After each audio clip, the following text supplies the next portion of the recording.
Good morning, wrestling fans, and welcome to PWR today for Tuesday morning. It's May 24th, 2022. The man they call Meathead, the lovely Matthew Thomas again. Matthew joining us. Hey, Matthew, I have been reading on the internet. I don't know if you saw this or not, but our lovely Linda Kay is out there looking for the Young Bucks. I think she is actually in Cucamonga. Oh my Rancho goodness. Cucamonga. Well, that's very fascinating. I don't know if I can help her find the Young Bucks, but hey, I grew up not too far from Hardy Land, where the Hardys are at. Maybe I could kind of point her in the Cameron, North direction of Carolina. Cameron, North Carolina. That's right. And it's pretty hard to miss because Jeff Hardy, always immaculately cuts his grass. Well, hey, you got to get the grass cut. Hey, 420 says we just smoked your ass. So, Yeah, but you know what? I hope he's got a lawnmower that's not spoken. I hope he can take some of that AEW money and get him, hopefully we saw his lawnmower. It's got that zero turn radius. He does pride himself in his craftsmanship, no pun intended. Wait. Wasn't it AEW that had lawnmower deals? Oh my goodness, that's right. The snappers. Do you remember that? Yes, I do. All right. The But Dark before we get Order into came out yeah, there and it was never explained. before we get into selling somebody else's product for free, what product sponsors us? Well, when you're cutting grass, you want to wear something that not your super nice clothes, so you can save your collar and elbow for other times. But when you're not cutting grass, you want to be wearing your collar and elbow brand gear, available exclusively at collarandelbowbrand.com. Enter promo code Linda K, and that saves you 10% that you can use to put some gasoline in your snapper. I'm going to tell you one more time, and I remember the joke now that we're talking about the Dark Order. I went to go see So I Know What You Did Last Summer. I'm in the theater by myself with my buddy, and maybe one or two other people in the theater. Wait a minute. You're not by yourself if somebody else is in there. Yeah. So anyway, don't bury the lead here. So the poor old lady says to Jennifer Love Hewitt, "What's wrong, honey? Don't you love your snapper?" Oh, I so lost it. She was a lawn care enthusiast as well. I lost it. I kept laughing, and my friend is just staring at me. I mean, laughing a little bit. I'm like, dude, she asked about her snapper. It's she could ask about her John Deere or her Husqvarna. Well, we do John Deere in Milwaukee. We do, that's John Deere was made in Milwaukee for a long, long time. So let's continue on here. We're not talking snappers anymore. We're talking punters. See what I did there? Yeah. Let's talk about Pat McAfee. That was a nice little segue. You didn't know I was getting there, but I went there. Pat McAfee's expression when Michael Cole continued his hit job on Naomi and Sasha on Friday night, it was very telling because McAfee had no clue what the fuck was going on.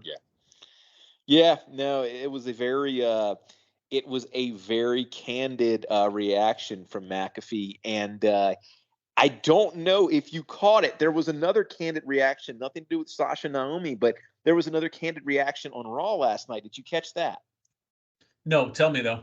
All right. So initially, when Bobby Lashley came out there and they put the graphic up for him and almost, I can't say that word. Almost. I can't say it. It's just Omos. one of those words. Omos. I can't say Omos. Anyway, I believe it was, oh my goodness, Jimmy Smith, I believe, initially said, well, something about MVP, but a cell's going to keep him out. And the camera was just perfect to where you could see the commentary team, and Graves is waving his arms, telling him without being on the mic that it is not a Hell in a Cell match. Go back and watch that. It was very, very interesting because I don't remember seeing it, but I'll tell you what I did hear. I heard that he was going to be Hell in a Cell. He's going to get his lucky chance at Hell in a Cell, and Smith did say it, but that match is not a Hell in a Cell match. They already had a cage match. Why would you go Hell in a Cell for two open card guys? And if you go back and watch it, Corey Graves emphatically is telling him that it's not a cell match. Well, they've got people in Cole's ear when Cole doesn't need it, and then they got people, not telling Smith to say, it's a Hell in a Cell match, or they're just changing the matches as they go on. So, what the hell's going on in the WWE? That's what we're here to figure out. The good thing the listeners have us to guide them through it. Hey, let's talk about how we're going to watch Double or Nothing on Sunday. Matthew, how are you going to watch? I'm going to see if any of my neighbors are getting and see if I can see through their blinds. That's probably the most effective way. If that's not the case, I'm going to fire up the. Are we on Fight, or are we back on the old Bleacher Report? We'll have to check. If anything, I would go to my friends at Fight TV first, but I'm going with the old linear path and gonna get it through my cable provider. Ooh, interesting. But Matthew Thomas, if you can find a theater in your area, there are, courtesy of Johan Productions, there are many theaters again, AEW being shown in movie theaters this Sunday. Yeah, I might have some leeway with my schedule on Sunday. It might be worth. I don't know. The good thing is, I've had some issues in the past with Bleacher Report, so a theater might be the. Remember, the theater, you can't rewind it. Yeah, that's the thing. So we'll see. I'll weigh the odds. Well, look at what they're going to have in the theater for matches. And again, this might be a 4-hour show. Hook and Danhausen take it on Tony Nese and Mark Sterling in the buy-in match. Death Triangle will take on the House of Black. Young Bucks and the Hardys. The Women's Owen Hart Foundation Tournament Finals. The Men's Owen Hart Tournament Finals. We've got Anarchy in the Arena. Jericho Appreciation Society against Moxley, Danielson, Santana, Ortiz, and Kingston. The TBS Championship. Cargill and Anna Jay, the AEW World Tag Team Championships, Jungle Boy and Luchasaurus against Ricky Starks and Powerhouse Hobbs against Keith Lee and Swerve Strickland, AEW Women's Championship, Thunder Rosa and Serena Deeb, and the Men's World Championship, Hangman Adam Page and CM Punk. That is a full card. Yeah, I've watched TNA pay-per-views in the theater before, but I don't know, a 4-hour plus card like this, if I really want to sit in a theater or not. When would you get up for your snacks? In between matches or during a match? You'd have to really, really try to time it. But that's another thing with an AEW pay-per-view.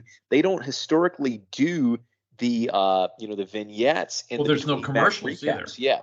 So you'd have to be really, really. A lot of it depends on if the theaters have that Cheetos popcorn back. I was pretty impressed with that. Ooh. Mm-hmm. Cheetos is really doing a great job branding themselves. They are all over the macaroni and cheese right now, but I'm passing on that too. Yikes. Yeah, well, that leaves more for me. Hey, let's talk about Riddle from last night before we truly get into Raw. And I am going to take this Riddle news and I'm going to lead it right into Raw results from last night. Riddle was close to tears last night. And, he's a very emotional dude. Yeah, it's wrestling and, you can see that it might have been embellished a little bit, but most of that I thought was legitimate Matt Riddle. Literally brought to tears about how Randy Orton was there for him, became his best friend, stood up for him, worked with him. And Randy Orton apparently has been working through a pretty nasty back injury that he has kind of kept going so Matt Riddle could have this RK Bro team.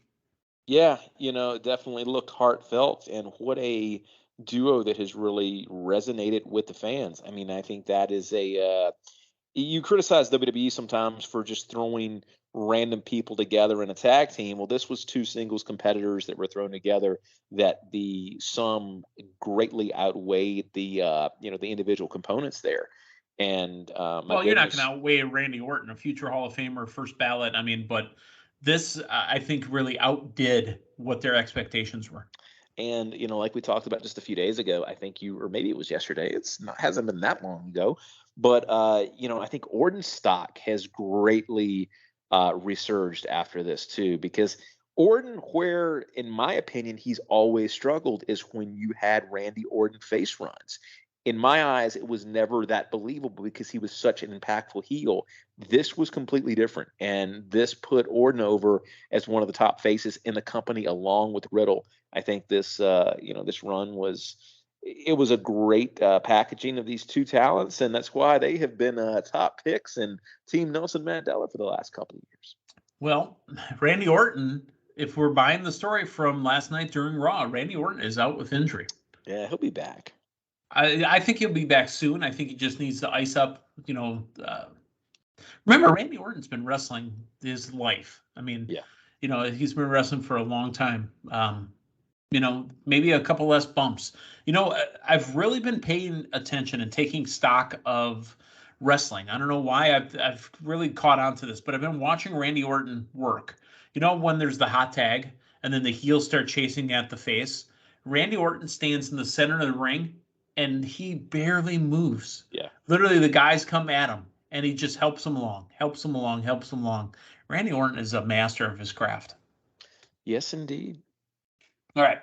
So even a send-off of sorts from RK Riddle, Matt Riddle, and the Street Profits, both the Profits and Riddle doing the Randy Orton signature pose at the end, and Riddle looking dead at hard camera. Randy, I love you.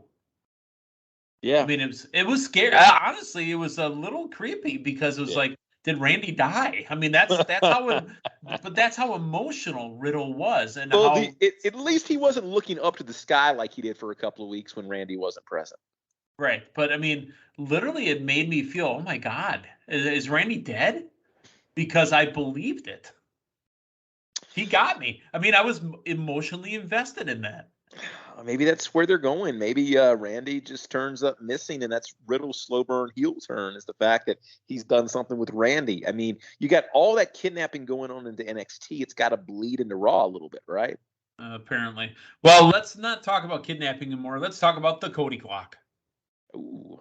I didn't think it was going to be a thing, and it happened again last night. Matthew, what was your first instinct? What was your first thought when you saw the Cody clock? Oh, I love it. Because it's a thing now, and you've got Rollins talking about it, and I've said before, this is a Cody that would have been booed out of the building in AEW. My goodness, if you had that Cody clock on Dynamite, that would not have gotten over with that crowd. Oh, it would have been booed out of the building. It's absolutely right. And I think part of this might be a little bit of knowing with that WWE product what they can get away with and still get over with the bulk of the fan base. So I don't want to say it's necessarily them rubbing AEW's nose in it, but I get the impression that Cody likes being a super over babyface that you can't necessarily be in AEW right now. You can be that in WWE, and I think this is more evidence of that. Okay. They're on the air, and it starts off with the RK Bro chants and starts off with Riddle. Again, it leads us to the undisputed WWE Tag Team Champions, the Usos with Sami Zayn taking on Riddle and the Street Profits. I like the intro. Hey, yeah. You know what? What's it like? Your partner's gone. We won the match. How are you going to feel when we get announced as the undisputed Tag Team Champions? And introducing the Undisputed. Yeah, that was huge. Yeah, I'm glad they've gone that direction with that and the WWE title. And, it seemed like they were probably going to split them up not too shortly after Mania. We still have the one title there on Roman. Now we have the one title on the tag teams. I don't know how long they're going to stick with it, but my goodness, it's the type of storytelling in that company that I prefer. Like we've talked about on here previously, I think you can elevate a lot more of your mid-card and give them meaningful storylines when you don't have, I'm going to say, I think that the brand split era, there was a lot of tokenism with having a title on each brand for your tag, for your women, for your heavyweight championship. And you were going through the motions. And I think to a certain extent, it diminished the meaningfulness of somebody actually being a champion because, every show needs a champion. And now you're going to get your turn when you've got one title and one person that can, for all intents and purposes, bounce between shows. Mm-hmm. I think there's so much more, meaningful storytelling. And I hope you see it illustrated in Hell in a Cell. I thought the last pay-per-view, I thought Backlash was on a different gear than a lot of WWE pay-per-view offerings we've had in the last handful of years because you had, feuds and matches that told a story and, you building up to we didn't have a title match there, but you're actually able to tell more stories with the undercard. And I believe there was a man in Sonoma County wine country that was talking about that years back. In USSR? I mean, USSA? I'm sure we got some USSR listeners as well. Back in the USSR. All right. Let's you played move that on. Perfect. Thank you. The Yep, the Almighty Challenge. Bobby Lashley invites Omos and MVP down in the ring. They make their entrance. And really, this is kind of around the Jimmy Smith club, Yeah. if you will, where, Bobby says, I'm going to let you have a match with me to determine the stipulation. So is the stipulation Hell in a Cell, Jimmy? I mean, we'll have to figure that out. I don't know, but I will tell you, man, I think this feud's run its course. I'm hoping Hell in a Cell is going to be the blow off, but I don't know how many more times you Bobby can have can't this talk in the match. mic. Bobby needs you see how good of a combination he was with MVP. Thought you were going to say Bobby needs MVP, but Bobby had MVP. Bobby needs MVP. It's a completely different package, man. It's a completely different package, and it doesn't, it just didn't feel right him out there solo with the promo. Okay. Well, they go to the highlights from obviously the Judgment Day. Matthew, I want you to keep track of this. The Judgment Day makes their entrance. Let's go to commercial. They come back from the break. Corey announces that they're returning to Saudi Arabia for Crown Jewel. Commentary team tosses to a recap of Asuka's victory over Becky Lynch. Backstage, Dana Brooke tells Adam Pearce she's looking for a match against Carmella. Brooke bumps into Becky Lynch. And then Becky Lynch, got her match. And then finally, we're back in the arena for the Judgment Day. They've been standing there the whole time.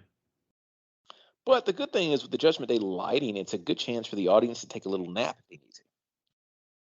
We talk about the blue light, then turn on the blue light.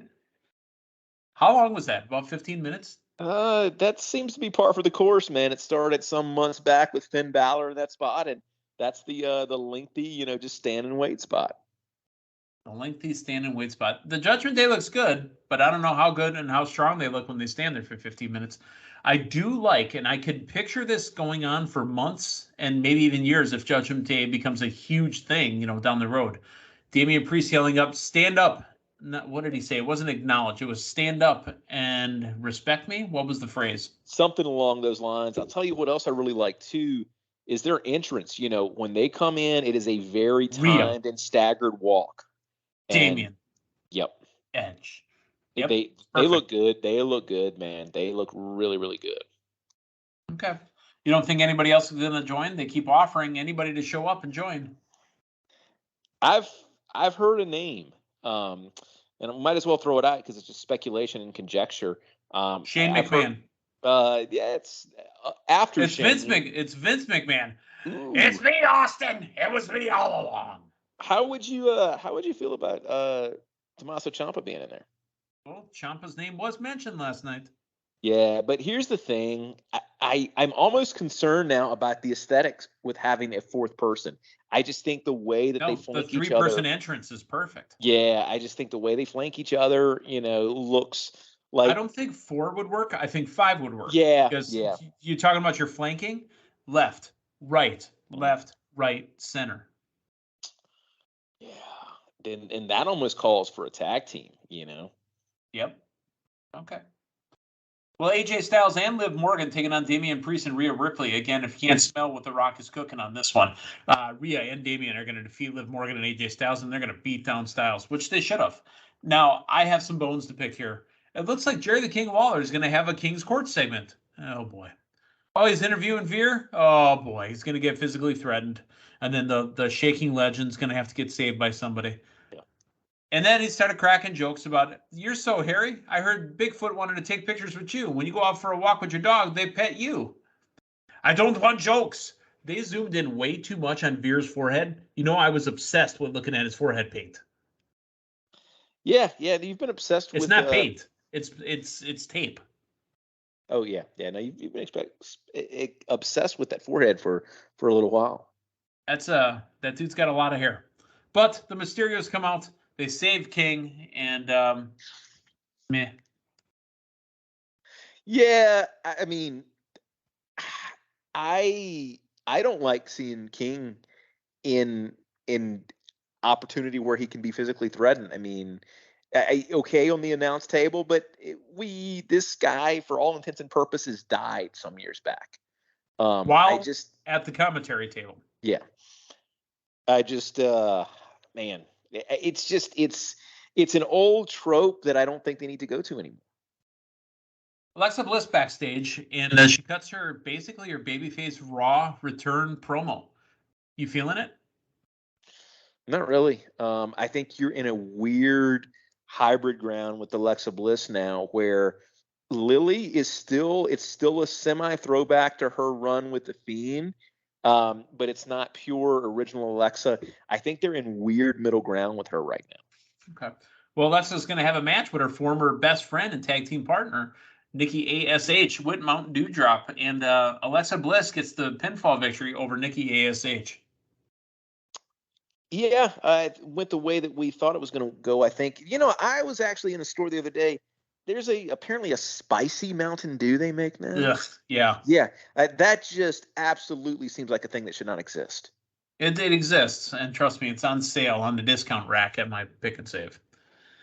It's Cody time. The Cody clock is that was not Freudian. The Cody clock is now expired, and Cody Rhodes is going to he's got more pyro than the 4th of July, according to The Miz. But you know what? It's Cody and The Miz. Now, see, Seth Rollins did cause the interference again. Cody Rhodes gave his weightlifting belt, which he wears to the ring because he's going to lift weights. Oh, wait, he's not here, kid. Have my belt. The kid was a plant. Gave the belt to the kid. Seth Rollins snagged the belt away from the kid, beat Cody with it. And then Cody, the heroic champion, as you said, the uber babyface, gives the belt back to the kid. Oh, my goodness. You know what? I see what they're doing. I'm just always going to be a Bret Hart sunglasses kind of person as opposed to a belt. However, it seems to be very effective for Cody. So I think what you and I do is an experiment. We start doing the same thing when we go out, like to the grocery store and whatnot. That Pick and Save that you referenced. I think next time you go, you take your belt off and you give it to a random child and make his day or her. But the problem is I won't make anybody else's day because my pants will fall down. Yeah. All right. Ezekiel didn't get an entrance, but he got a match with Chad Gable, with Otis outside, with Kevin Owens outside, and Ezekiel getting the win again over Chad Gable. I still have not tired of this yet.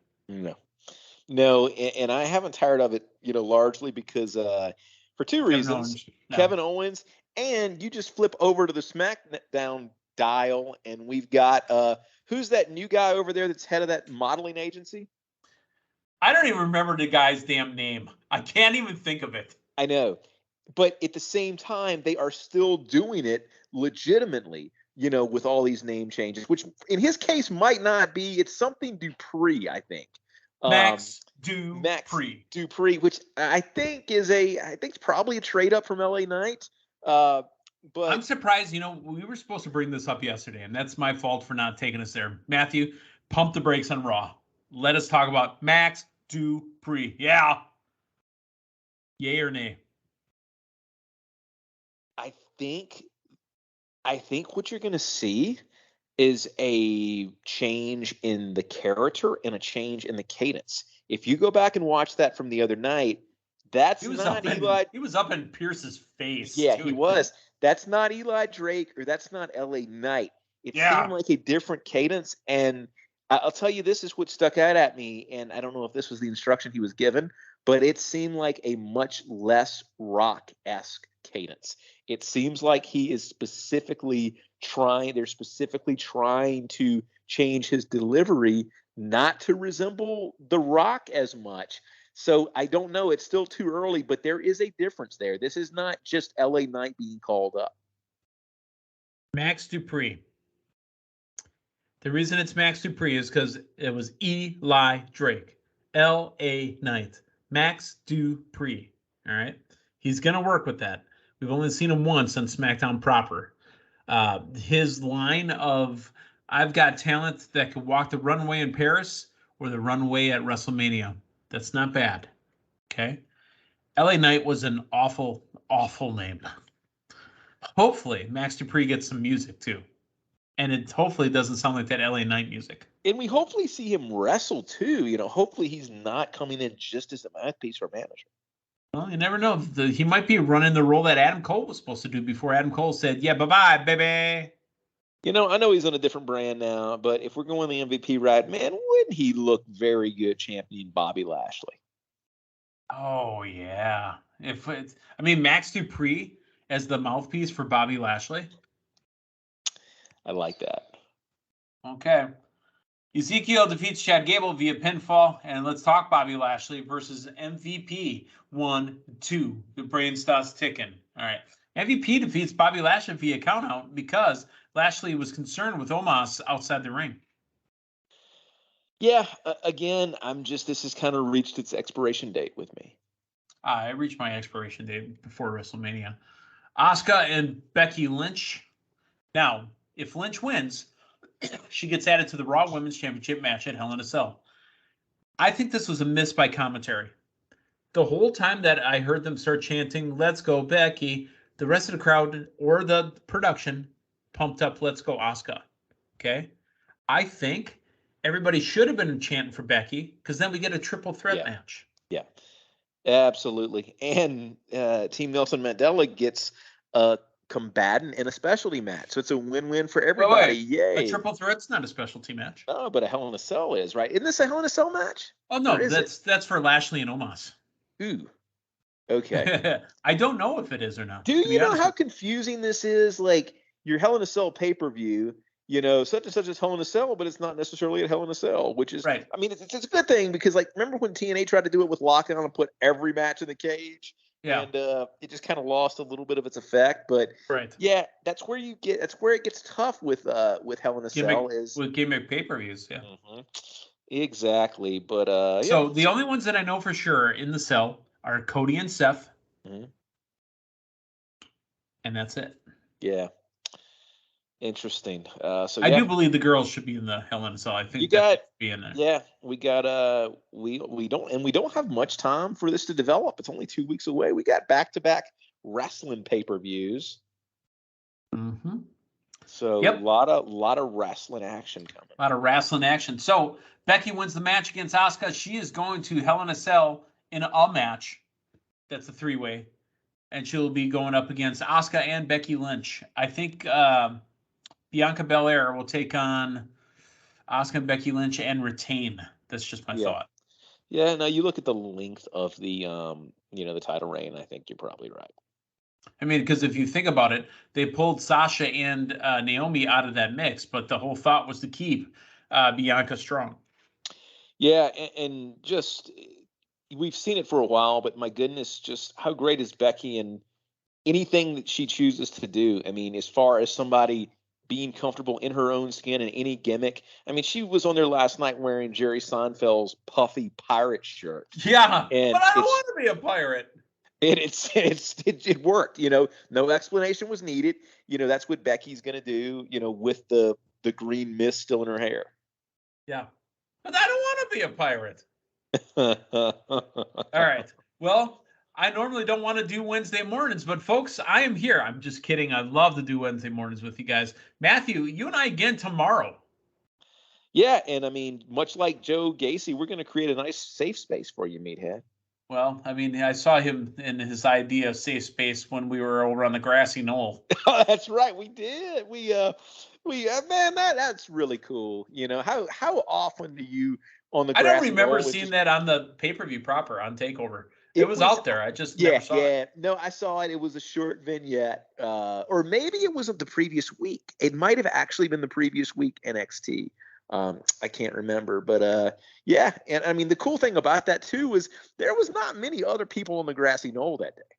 No, so we were one of the very few walking around that saw it. All righty. Well, for Matthew Thomas, the man they call Meathead, hey, thanks for stopping by. We'll talk to you again tomorrow morning. So long, everyone.